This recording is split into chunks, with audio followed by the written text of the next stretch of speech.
Hello friends, अनुविता channel में मैं सविता सिंह आप सभी का एक बार फिर स्वागत करती हूँ। दोस्तों, आज हम एक निबंध लिखने वाले हैं जिसका नाम है नदी की आत्मकथा। तो चलिए शुरुआत करते हैं अपने निबंध की, जिसका नाम है नदी की आत्मकथा। इस निबंध की शुरुआत हम एक कविता से करेंगे। अगर हमारे बस में होता, नदी उठाकर घर ले आते, अपने घर के ठीक सामने उसको हम हर रोज़ बहाते। कूद कूद कर उछल उछल कर हम मित्रों के साथ नहाते। नदी आ गई चलो नहाने, आमंत्रित सबको करवाते। जी हाँ, मैं एक नदी हूँ। मेरा जन्म हिमालय से हुआ। हिमालय से निकलकर इठलाती बलखाती पर्वतों से टकराती हुई मैं बड़े मैदानी भाग में फैल गई। मेरे आसपास जंगलों का निर्माण हुआ। ढेर सारे पशु पक्षी आए। मेरे द्वारा लाई गई कछार की मिट्टी बड़ी ही उपजाऊ है। मानव ने इस मिट्टी का उपयोग खेती के लिए करना शुरू कर दिया। मेरा विस्तार बहुत बड़ा होने से मेरे किनारे पर हज़ारों गांव और शहर बस गए।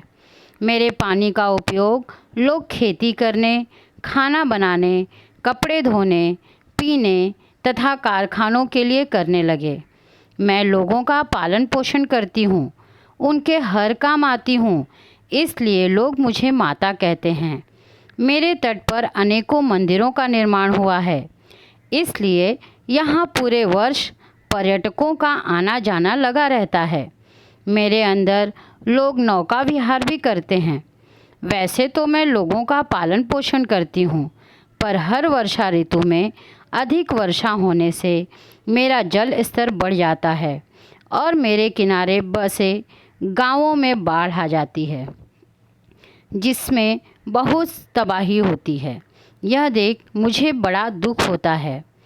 कभी कभी मैं सोचती हूँ, मेरा जन्म मानव जाति की भलाई के लिए हुआ था, परंतु आज मनुष्य ने ही मेरी स्थिति दयनीय बना दी।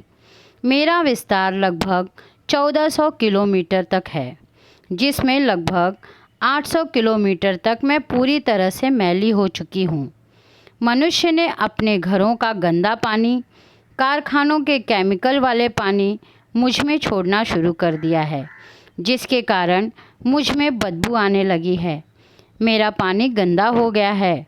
आज मेरी स्थिति एक गंदे नाले जैसी हो गई है। मेरे किनारे बसे मंदिरों में दर्शन करने आने वाले पर्यटक भी मंदिर में हार फूल और नारियल मुझ में फेंक देते हैं।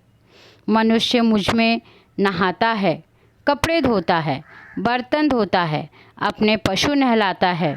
दिन ब दिन मेरी स्थिति बिगड़ती ही जा रही है।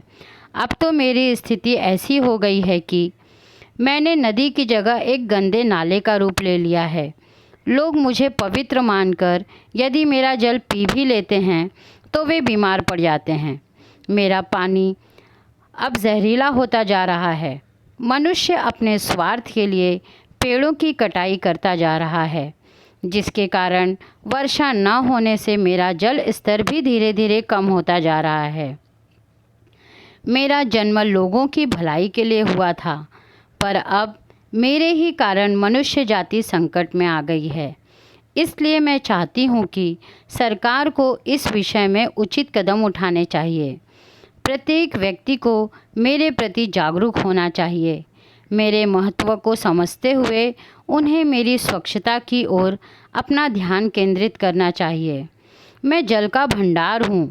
यदि मेरा अस्तित्व समाप्त हो गया तो धीरे धीरे मानव जाति का भी अस्तित्व समाप्त हो जाएगा। अंत में मैं बस इतना ही कहना चाहूँगी कि स्वर्ग लोक की वासी थी मैं, स्वर्ग लोक की वासी थी मैं, जन मंगल की प्यासी थी मैं। मैंने दी सबको खुशहाली, धरती पर कर दी हरियाली।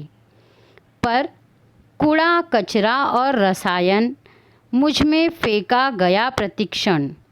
मीन मरी मेरी गोदी में, नीर बना विष धीमे धीमे। अब आओ मुझको स्वच्छ बनाओ, मत मुझ में गंदगी बहाओ। मैं बनकर निर्मल लहराऊं, मैं बनकर निर्मल लहराऊं, पति तपावनी फिर बन जाऊं। दोस्तों, यदि आपको मेरा यह वीडियो पसंद आता है तो इसे ज़रूर लाइक करें, शेयर करें और हाँ, यदि आपने अभी तक मेरे चैनल को सब्सक्राइब नहीं किया है तो तुरंत इसे सब्सक्राइब करें और नए वीडियो प्राप्त करते रहें। मिलते हैं फिर अपने अगले वीडियो में एक नए विषय के साथ। तब तक के लिए धन्यवाद।